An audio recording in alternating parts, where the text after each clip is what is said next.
પેલા પ્રેમથી બધા જે બોલાવો, વક્તા પુરુષ એક જ જે બોલે તો એકને જ ફાયદો થાય, અને આ શ્રોતા ન બોલે તો એનો ન થાય. એટલે પ્રેમથી બધા જે બોલાવો. બોલીએ શ્રી સદગુરુદેવની જય, સંત સમાજ કી જય, अपने मात पिता गुरुदेव की जय, जगा भौम की जय. આજનો સત્સંગ પ્રવાહ બહુ સારી રીતે ચાલ્યો છે. સુખ અને દુઃખ જીવનના બે પાસા છે. એમાં 5 પ્રકારે હમણાં વિઠ્ઠલદાસજીએ વર્ણન કર્યું કે ભાઈ સુખી થવા માટે પ્રથમ 4 પાયા જોઈ. પણ જે સંસાર દુઃખનો ભાંડો છે, મહાપુરુષોએ આનો અનુભવ કર્યો છે. ये संसार दुख का भांडा, दुख दुख की खानी, जिन जाना तिन विष कई मानी. विष એટલે ઝેર. આ સંસાર ઝેર છે. ઝેરમાં મનુષ્ય સાગરની અંદર ઝેર હતું, સમુદ્ર મંથન કર્યું એટલે એમાંથી ઝેર પ્રગટ થયું. આ ઝેરને લેવા માટે કોઈ તૈયાર થયું નહીં. ત્યારે શંકરને તૈયાર કર્યા કે ભાઈ આ ઝેર શંકર પી જાય. એટલે એને ઝેરને ગળામાં રાખ્યું છે, એટલે નીલકંઠ થયા છે. મનુષ્ય આ સંસારના ઝેરને જીરવી શકતો નથી, એટલે દુઃખી થાય છે. મંથન ખૂબ કરે છે સંસારમાં. આ એક સાગર છે, આમાં ખૂબ મંથન કરે છે. પણ પાણીનો એક ઘડો દૂધનો પાણીનો ભરેલો હોય, એની અંદર રવાયો મૂકી અને જો એને વલોવામાં આવે ને તો એમાંથી ફીણ જ નીકળે, બીજું કાંઈ ન થાય. પણ એ જ ઘડો દૂધનો ભરેલો હોય અને એને જો વલાવવામાં આવે તોય કાંઈ ન નીકળે. પણ એમાં છાશ નાખવી પડે, તીખું ખટાશનું નાખવું પડે, એટલે એમાંથી એનું રામ ફરી જાય છે. એટલે આજે શ્રોતા એટલે જે સાંભળનાર વર્ગ છે, તમારું જે ધ્યાન છે અને તમારા જે કાન છે, એ કાન છે ને એ શબ્દ તરફ હોવા જોઈએ, અને ધ્યાન છે ને એ પણ એ તરફ જ હોવું જોઈએ. આ બે વસ્તુ એક તરફી બની જવી જોઈએ, ધ્યાન અને કાન.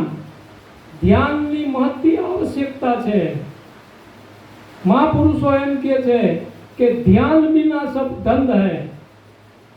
આ ધ્યાન વગરનું બધું ધંધ છે, નકામું છે.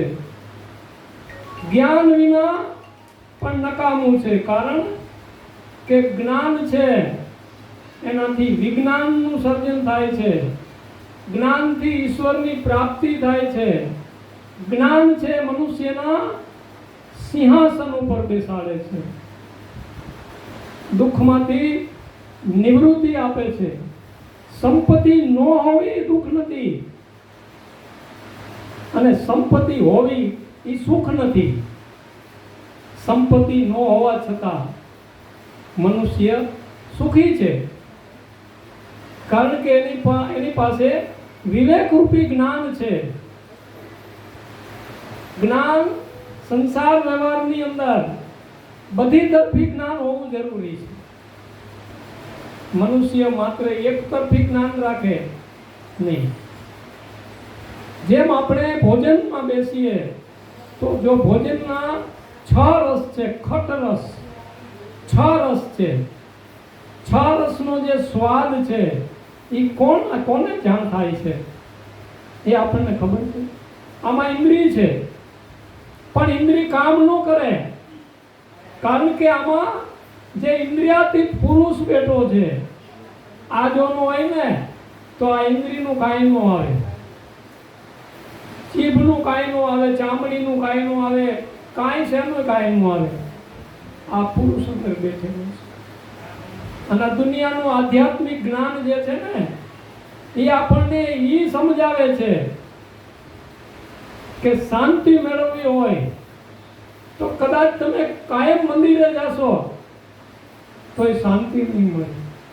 કારણ કે મંદિરમાં કોલાહલ છે, મંદિરમાં ભીડ છે, મંદિરમાં માગવા જાય છે. આજ સુધી કોઈ એવો વ્યક્તિ મંદિરમાં નથી ગયો કે જે માગવા ન ગયો હોય. માગવા ન જાય અને માત્ર ખાલી દર્શન કરવા જાય. પણ બીજું દર્શન જે છે ને એ શ્રેષ્ઠ દર્શન છે. આ જે માનવનું જે મનરૂપી આ જે શરીર રૂપી જે મંદિર છે ને, આ મંદિરમાં દેવ બિરાજમાન છે, એનું દર્શન થઈ જાય ને તો એ બલિહારી છે. આધ્યાત્મિક જ્ઞાનનું આખું જે લક્ષાર્થ જે છે એ હું કોણ છું, ખરેખર આપણે કોણ છે, આ એક મોટો પ્રશ્ન છે. આધ્યાત્મિકતાનો એક મોટામાં મોટો પ્રશ્ન છે, હું કોણ છું. અને ઈશ્વર કે પરમાત્મા એવું શું છે, ઈશ્વર ને પરમાત્મા મારાથી કેટલો દૂર છે, અને એને મેળવવા માટે મને હું કોણ છું એને સમજવા માટે મારે ખરેખર શું કરવું જોઈએ. એટલે યોગી પુરુષો યુક્તિ રચી 8 પ્રકારના યોગની રજૂઆતો કરી. 8 પ્રકારનો યોગ.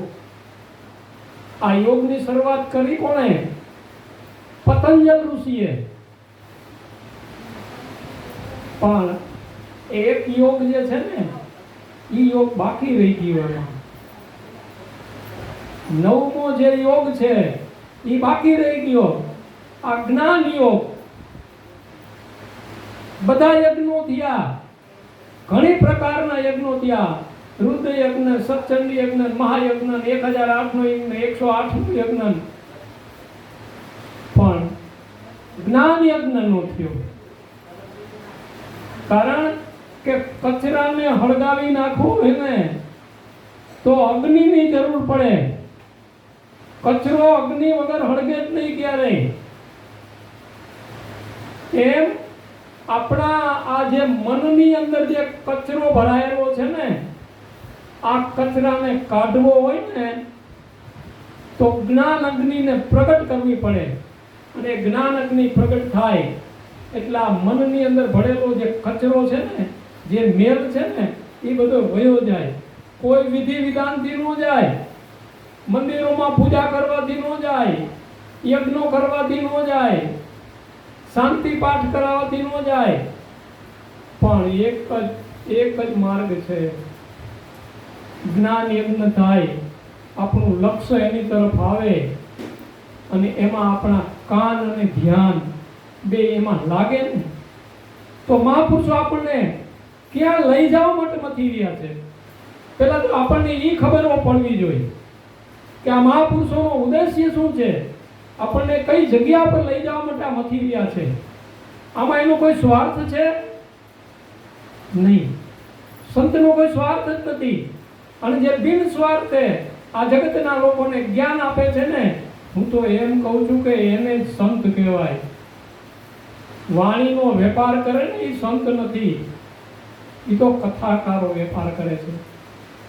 એવા વક્તા પુરુષો વેપાર કરે છે કે મારો સત્સંગ રાખશો તો મારી 5000 રૂપિયા ફી થશે.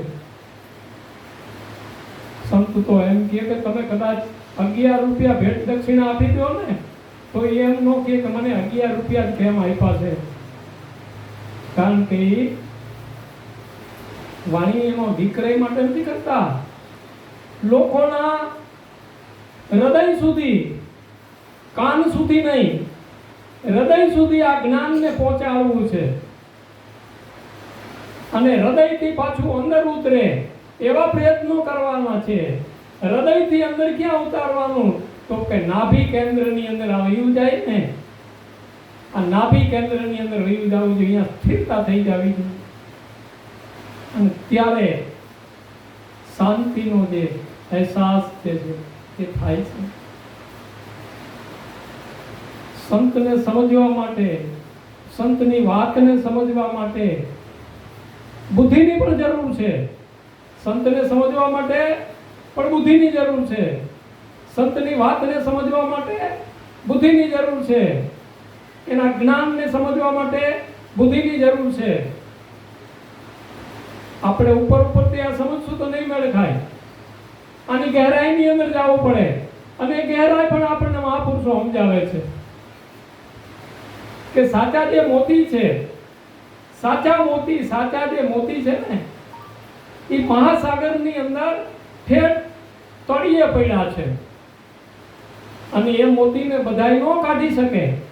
કદાચ તરતા આવડતું હોય ને ગમે એવું તો એ ન કાઢી શકે, પણ જે મરજીવો થઈ જાય અને સાગરના તળિયે જ્યારે વયો જાય ત્યારે એના મોતી છે ને એના હાથમાં આવે.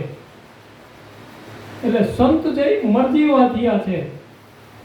જગતની લાજ મર્યાદા શરમ ભય આ બધાને છોડી દીધું છે કે જગત ગાંડો કહેશે, જગત પાગલ કહેશે, જગત કહેશે કે આવો છે, આ તેવો છે, આનું લોકો કોઈ સાંભળતા નથી છતાં બકબક કરે છે.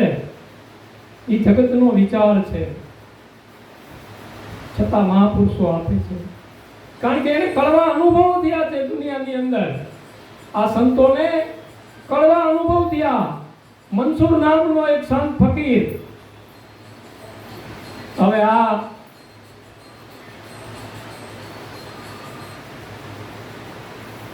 અને જુનૈદ નામનો સદગુરુ મળ્યો. મંસૂરના ગુરુ જુનૈદ છે. જુનૈદ નામનો જ્યારે એને સદગુરુ મળ્યો એટલે એને સત્ય સમજાયું. હે મંસૂર, તારા સિવાય આ દુનિયામાં કાંઈ નથી. અને મહાપુરુષો આપણને એ જ કહે છે, મુझे मेरी मस्ती कहाँ लेके आई, मुझे मेरी मस्ती कहाँ लेके आई, जहाँ मेरे अपने सिवा कुछ नहीं, जहाँ मेरे अपने सिवा कुछ नहीं, मुझे मेरी मस्ती कहाँ लेके आई. આ મસ્તી છે ને, એટલે એને સત્ય સમજાઈ ગયું. એટલે જુનૈદે બજારના ચોકની અંદર ઉભો રહ્યો. જેમ કબીર સાહેબ જ્યારે કાશીમાં કબીર ચોરા ઉપર ઉભા રહ્યા અને હાથમાં ફળગતી મસાલ લઈને ઉભા રહ્યા. કબીર ખડે બાजार में लिया लुआठी हाथ, जो घर जा रे आपना चले हमारी साथ. જે આ ઘરને હરગાવી નાખે ને, આમાં નાનજીભાઈ એનું કામ છે, ઘર હરગાવી નાખવું પડે. આ રહેવાનું ઘર નહીં હો. આમાં કેટલાય ઘર કરીને આપણે બેઠા છે. કામનાઓનું ઘર ને, ઈચ્છાઓનું ઘર ને, વાસનાઓનું ઘર ને, લોભનું ઘર ને, મોહનું ઘર ને, અદેખાઈનું ઘર ને, ઈર્ષાનું ઘર ને, આ બધા હરગાવી નાખવા પડે. આ ઘરને મટાડી દેવા પડે તો ઓલા ઘરમાં પ્રવેશ થાય. નકર ઓનો દરવાજો જ ન ખુલે. જ્ઞાન ક્યારે થાય? મૂઢની સંગતમાં જ્ઞાન ન થાય કોઈથી. જ્ઞાન ન હોય મૂઢ કી સંગત. મૂઢના સંગતમાં જ્ઞાન ન થાય ક્યારે. મૂઢ કોને કહેવો? બેઠો હોય બામ જેવો. તેમ છતાં આનું વર્ણન કર્યું છે. હમણાં જે વિઠ્ઠલદાસજીએ કીધું ને કે બીજકની અંદર મૂઢનું પણ વર્ણન કર્યું છે કબીર સાહેબ, કે મૂઢ કોને કહેવાય? તો કે બેઠો હોય બામ જેવો, નો બોલે, નો હાલે, નો આગો પાછો થાય, બેઠો હોય. આપણે એને જળ જેવો કહીશું, આ જળ જેવો બેઠો છે. પછી બહુ બોલતો હોય ને એ નહીં હારો, કારણ કે કારણ વગરનું બોલી રહ્યો છે. કેટલું બોલવું, કેવું બોલવું, ક્યાં બોલવું, શું બોલવું, આનો વિવેક છે. ક્યાંય સત્સંગની અંદર ગયા હોય ને આપણને આદેશ કરવામાં આવે કે ભાઈ સત્સંગ માટે તમને સમય આપવામાં આવે છે 10 મિનિટનો, એના બદલે કદાચ આપણે 12 મિનિટ કરીએ, 13 મિનિટ કરીએ, પછી આપણા વક્તવ્યને આપણે પૂરું કરી દેવું પડે. કારણ કે પાછળ જે વક્તાઓ બીજા બેઠેલા હોય ને, શ્રોતાઓ જે બેઠેલા હોય, એને બીજાને પણ સાંભળવાના હોય. એટલે અહીંયા વક્તવ્યને પૂરું કરવું છે. કેવું બોલવું ને એ પણ શીખવું પડે. કેટલા એને બોલવાની ખબર ન પડે, શું બોલાય શું ન બોલાય. કેટલું બોલવું એ ખબર ન પડે, કેવું બોલવું એ ખબર ન પડે, કેવું બોલાય કેવું ન બોલાય, ક્યાં બેહાય ક્યાં ન બેહાય એ ન ખબર પડે. આ બધો વિવેક કોણ શીખડાવે છે? તો કે આ બધી મહાપુરુષો શીખડાવે. કેટલાય બરોબર માણસ હાયલા આવતા હોય ને, અહીંયા રસ્તામાં બેસી જાય. પાણી ભરવાનું પાણીયારું હોય, અહીંયા બેસી જાય. જો એને ખબર નથી કે આ માણસ પાણી પીવા આવશે, આ રસ્તો છે, અહીંથી માણસ આવશે. આ બધા વિવેકની જરૂર છે. એમ જ્ઞાન છે ને, એમાં વિવેકની જરૂર છે. આજે મારે તમને ટોપની ભૂમિકા ઉપર લઈ જવા છે, પણ તમારું જે માઇન્ડ છે ને એ પણ કામ કરતું હશે ને, તો એ ભૂમિકાને પ્રાપ્ત કરશે ને. નકરી હું ચેતનાની જો તમને વાતો કરી દઈશ તો મેળ નહીં થાય. પણ પાયાથી લઈ અને આખું જે બિલ્ડિંગ છે એ પાયાથી લઈ ઉપર સુધી છે. પણ ઉપર છે ને, ઉપર વાળો તો ઉપર છે એટલે મારો હાથ અધર છે એટલે માનતા નહીં કે ઉપર ક્યાંક આકાશમાં કોઈ બેઠો છે. આવું કઈ નથી. સર્વ ઉપર સત્પુરુષ છે, સર્વની ઉપર એક પરમાત્મા છે. સબ પર તેરી સાહિબી, તુજ પર સાહેબ નાય. આ બધાની ઉપર જેની સાહેબી છે ને, એના ઉપર કોઈ સાહેબની ઉપર કોઈ સાહેબ નથી. કારણ કે સાહેબ સભી કા બાપ હૈ. બધાનો પરમ પિતા સાહેબ છે. સાહેબ એટલે કબીર સાહેબ નહીં. કબીર સાહેબે સાહેબ નથી કીધે. કબીર સાહેબ તો જેને સાહેબ કીધે છે ને એ પરમાત્મા છે, એ જ અલ્લાહ છે, એ જ ગોડ છે. એટલે જુનેદની જે વાત છે, જુનેદ ચોકની અંદર આવ્યો અને ચોકની અંદર આવીને એને પડકાર કર્યો, मैं कहता हूं मैं खुद ही खुदा हूं.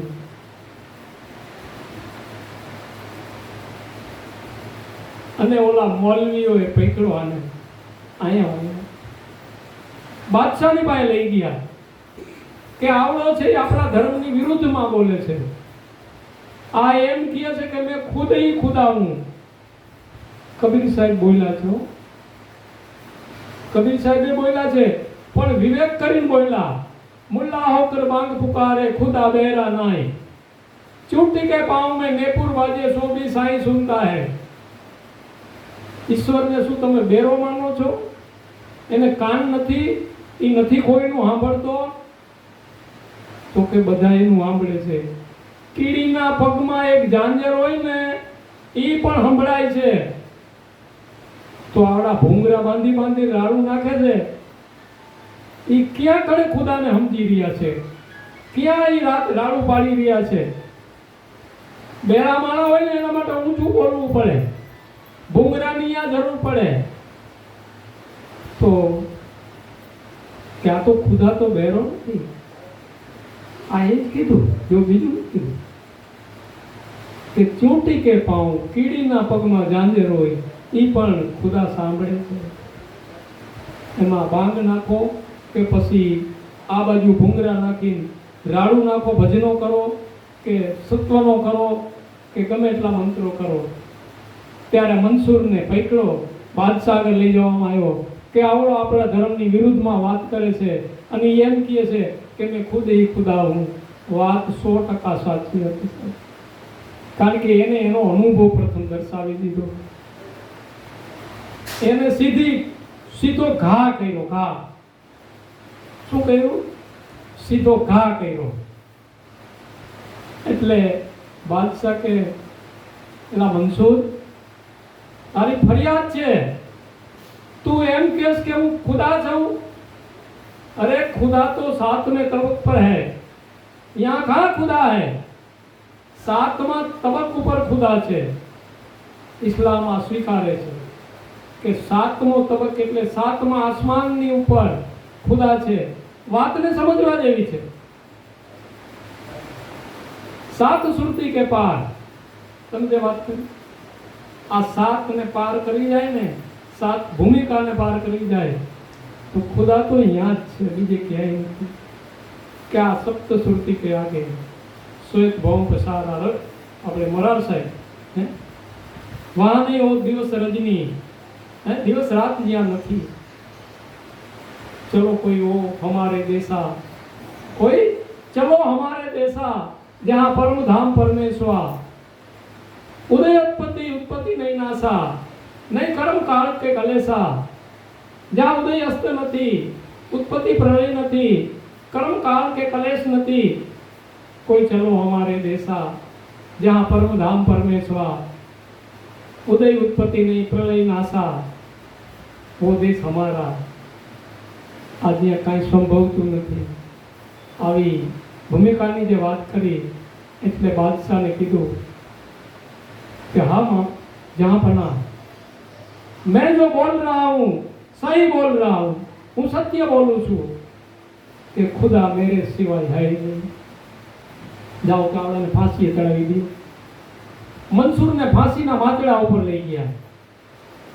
ફાંસી ચડાવવાની તૈયારી થઈ ગઈ. ઓલા બાદશાહને એક વિચાર આવ્યો કે આને શીખડાયું છે કોણ, કે હું ખુદા છું? કે ગુરુ વગર તો આ કોઈ શીખડાવે નહીં. એટલે કે આનો ગુરુ કોણ છે? તો કે જુનેદ આનો ગુરુ છે. કે બોલાવો જુનેદને. કે જુનેદ અલ્લર ફક કર્યો તો જુનેદને બોલાયો. આ બધી સાહેબની પરંપરાઓ છે સાહેબ. જુનેદને બોલાયો. આ તમારો શિષ્ય છે? તો કે હા. આ એમ કહે છે કે મેં ખુદ ही खुदा हूँ, खुदा છું કે હવે આને અમે ફાંસીએ ચડાવી શીખી. તમે એને કંઈક કયો કે સમજાવો. બોલો મંસૂર કે હવે મારે કરવું શું? શીખડાયું છે મેં. એટલે એને કે ઉતારો, હેઠે ઉતારો. કે ઓલાને ફાંસીના માચડેથી હેઠો ઉતાર્યો. આવ કે ઓલો જુનેદ એક બાજુ લઈ ગયો. સમજી જા, આવડો આ બાદશાહ છે ને હમણાં તને ફાંસી આપી દે છે અને મટી જાય છે આ શરીર. એમ કહી દે કે ખુદા હાથમાં તબક ઉપર છે. હું ખુદા નથી, ખુદા તો હાથમાં તબક ઉપર છે. આવડો આ કઈ ન કહું, તમે મને શીખડાયું છે. આ જે શીખડાયું છે ને એ તમે મને શીખડાયું છે. અને હવે તમે મને ખોટું બોલવાનું કહો છો કે તું ખોટું બોલ, ખુદા અહીંયા નથી હાથમાં તબક ઉપર. એનું મને કહે. સાચું શીખડાવનાર તમે પાછું ખોટું બોલવાની વાત કરો છો. જ્યાં પણ આ શરીર છે ને એ તો એક દી છૂટી જવાનું. પણ આ દુનિયાની અંદર એક વાત એવી રહેશે કે મંસૂર નામનો એક ફકીર હતો, એક સંત હતો, સત્યના માટે ફાંસીના માંચડે ચડી ગયો છે. કે એટલે જગતને ખબર પડશે કે સત્યની અંદર કેટલી તાકાત છે. શરીરને એન્ડ કરી દીધો, મૃત્યુને વાલું કરી દીધું છે, પણ સત્ય છોડ્યું નથી. સત્યને છોડ્યું નથી. હમણાં બાપુએ વાત કરી ભાઈ સત સત કા બે પ્રકાશ. આ બે વખત કેમ સતનો પ્રયોગ કર્યો? સતનો બે વખત જ કેમ પ્રયોગ કર્યો? વધારે વખત આપણે કહેવું હોય ને તો 3 વખત કહેવું પડે. પણ 2 વખત કેમ કીધું? કે 2 દ્રષ્ટિને લક્ષમાં લીધું છે. એક પરમ સત છે અને એક આ જગ્યાએ આ દેખાય ને બધુંય, આ બધુંય સત જ છે. આમાં અસત કાંઈ છે જ નહીં. આ બધું પરિવર્તનશીલ છે. અહીંયા કાંઈ હતું? કાંઈ નહોતું. અહીંયા ક્યાંથી બંગલા હતા? આ ખેતર હતું. અહીંયા બંગલા થઈ ગયા. આ પરિવર્તનશીલ ન થઈ ગયું. આ હું અહીંયા બોલું છું અને બાયણે ઠેઠ સંભળાય છે. આ ક્યાં હતું? આ પરિવર્તનશીલ થઈ ગયું. આયુ ક્યાંથી આ બધું? તો કે જ્ઞાનની અંદરથી વિજ્ઞાન આવ્યું, મનસુરને ફરી લઈ ગયા માસડા એટલે ફાંસી આપી દીધી છે. સત્યના માટે મહાપુરુષોને ફાંસીની પણ સજા થઈ છે.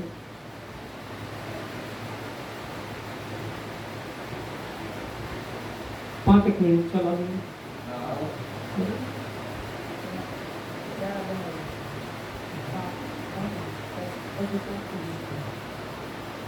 કારણ કે 6 વાગ્યાનો સમય હતો પણ આપણે થોડું લેટ થયું છે એટલે કાંઈ વાંધો નહીં, આપણે થોડીક વાર ચલાવીએ. કારણ કે સત્સંગ જે છે ને એ વારંવાર નથી મળતો.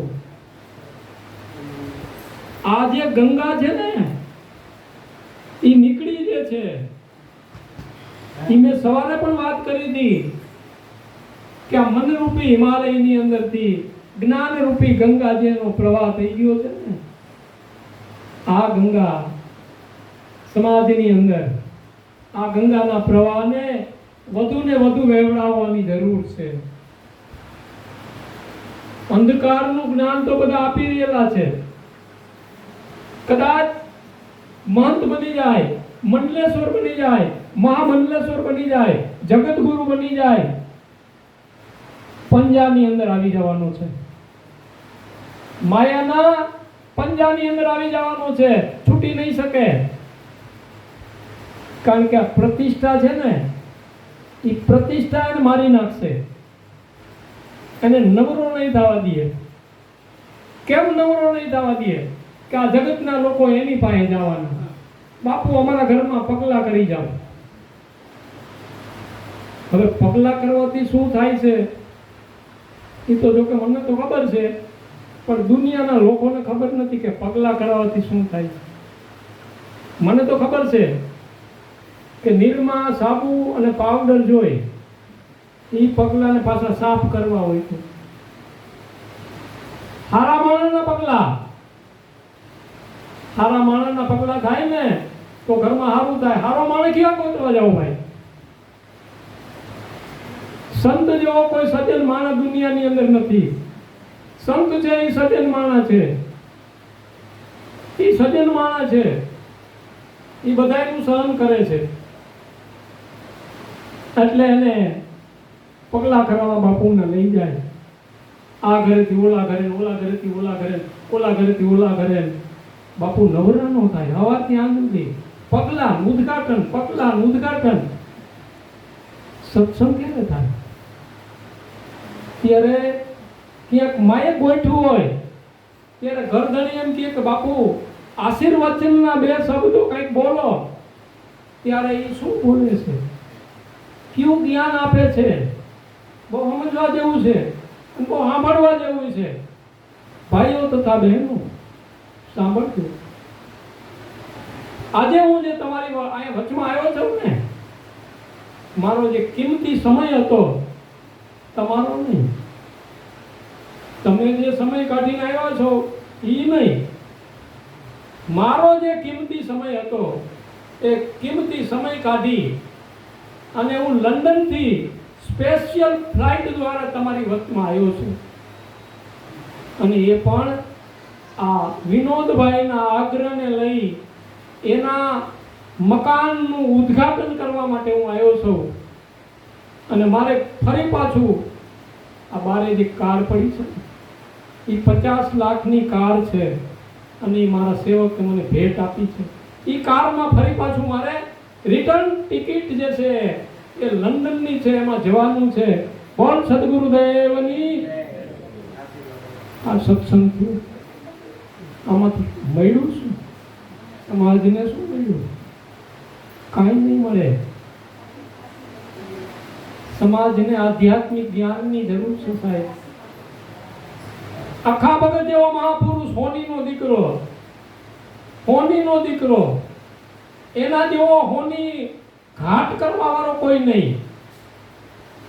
અને આખા ભગતે જ્યારે એમ કીધું ને કે આ ટીલા કરવાથી ભગવાન નો ભેગો થાય,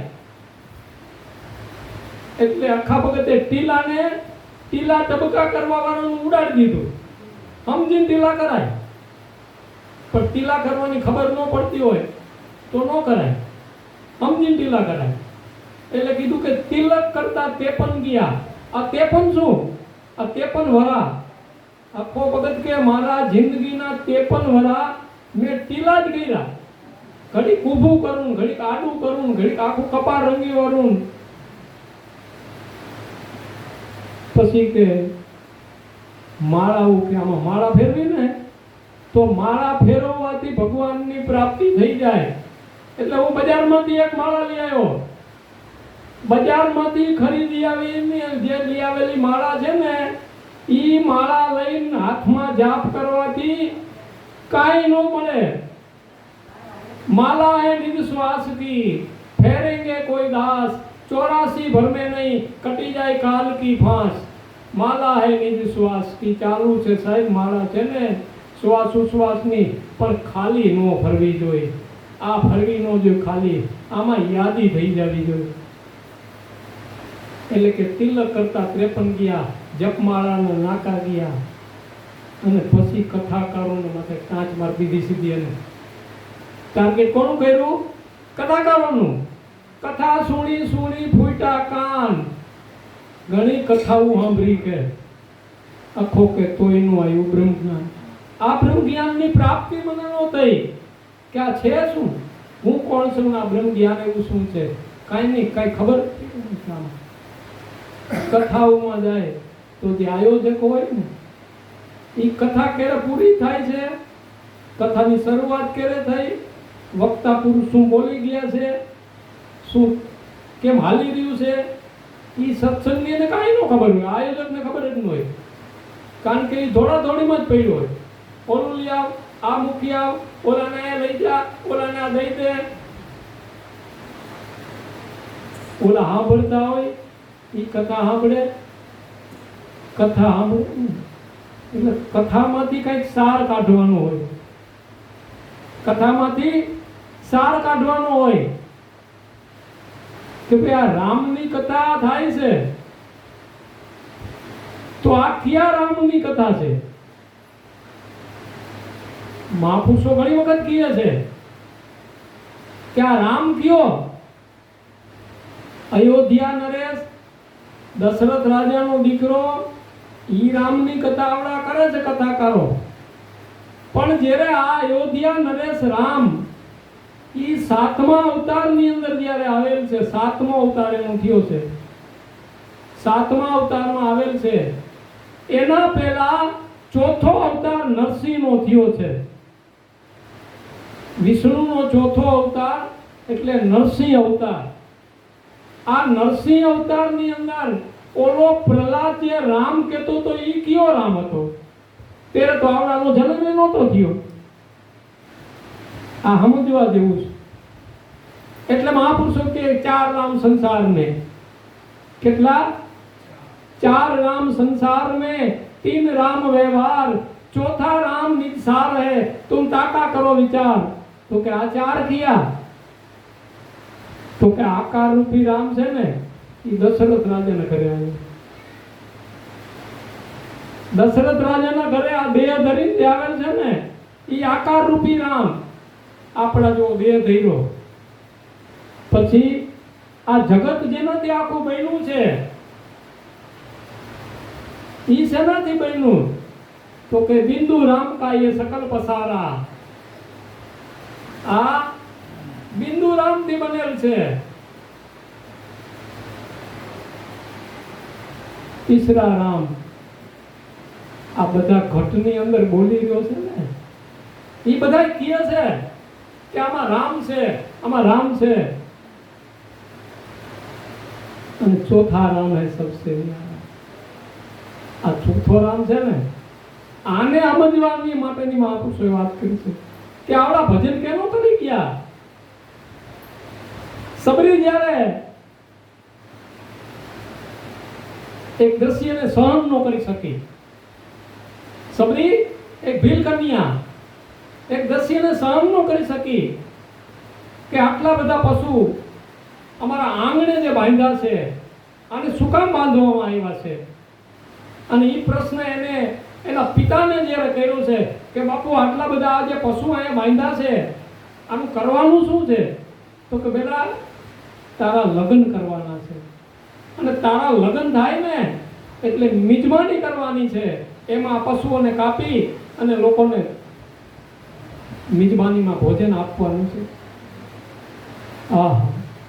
મારા લગ્ન થાય અને એમાં નિર્દોષ પશુઓ કપાઈ જાય. રાતે નીકળી ગઈ,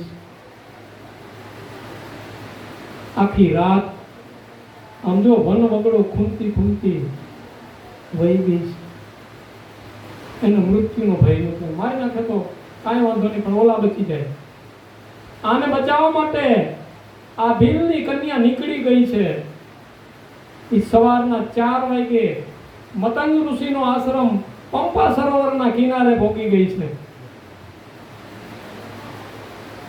આશ્રમના દ્વારમાં વહી ગઈ. બસ હવે કોઈ ભય નથી. મતંગ ઋષિ આવ્યા. બેટા કોણ છો? કે બાપુ હું એક ભીલ કન્યા છું અને આ રીતે છે. કાંઈ વાંધો નહીં, બાજુમાં ઝૂંપડી બના અને રહે. પણ મારે આપને એક પ્રશ્ન કરવો છે. કે કોણ છે? તો કે મારે દ્વારે રામ આવશે કે? અને સંતનું વચન છે એ મિથ્યા ન થાય. આવશે કે સંતનું વચન મિથ્યા ન થાય. તારે અહીંયા રામ જરૂર આવશે. ગુરુ વચન ઉપર જેને વિશ્વાસ થઈ ગયો ને, સદગુરુના વચન ઉપર. કારણ કે કબીર સાહેબે ગુરુમાં ના પાડી છે કે ગુરુ ગુરુ में भेद है, गुरु गुरु में भाव, सोई गुरु नित्य वंदिए, जो शब्द बतावे जात બતાવ. શબ્દનો દાવ બતાવવા વાળા સદગુરુ મળે ને એવા ગુરુની જરૂર છે. બાકી તો ગુરુ આ તો સસ્તા ભયા, અર્થ કોડી 50 રૂપિયામાં ગુરુ થઈ જાય, 5 રૂપિયામાં ગુરુ થઈ જાય, મફતમાં ગુરુ થઈ જાય. એક ફેર થઈ તો જવા દઉં ને, પછી છે ને આપણે લડી લઈશું. પછી ધનની આશાથી ગુરુ થવું ને એ મહાપાપ છે. ગુરુ થાય, સારા વ્યંજનો મળશે, સારું ખાવાનું મળશે, સંપત્તિ મળશે, લોકો પગે લાગશે અને વાહ વાહ કરશે. આવી ભાવનાથી જે ગુરુ થાય ને એ પાપી છે. નિખાલસ ભાવનાથી જે થાય એ બની જાય છે. બનવું પડતું નથી. દુનિયામાં બધું બનાય, સંત નો બનાય. એ ફેક્ટરી ક્યાંય નથી, એની પાઠશાળા ક્યાંય નથી. કથાકારની પાઠશાળા છે, બધું શીખવાની પાઠશાળાઓ છે, પણ સંત બનવાની પાઠશાળા દુનિયામાં ક્યાંય નથી. બની જવાય છે, બનત બનત બની જાય. આ તો બનત બનત બની જાય.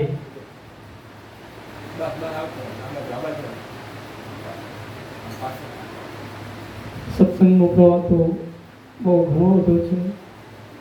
કારણ કે આનું વર્ણન છે ને એ નાભાજી મહારાજે કહેલું છે.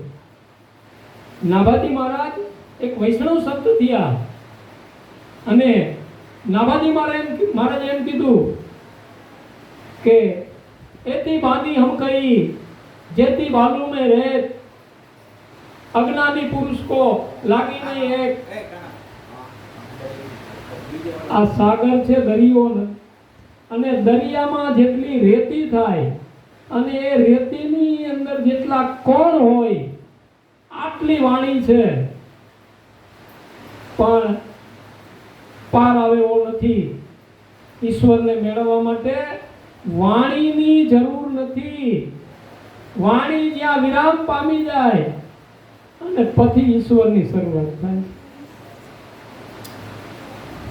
એટલે હવે આપણે અહીંયા સત્સંગના પ્રવાહને વિરામ આપીશું અને આગળનો જે કાર્યક્રમ છે તો આરતી, સંધ્યા અને પછી ભોજન પ્રસાદ તો સાંજે છે, પણ અત્યારે સંધ્યા આરતીનો કાર્યક્રમ છે.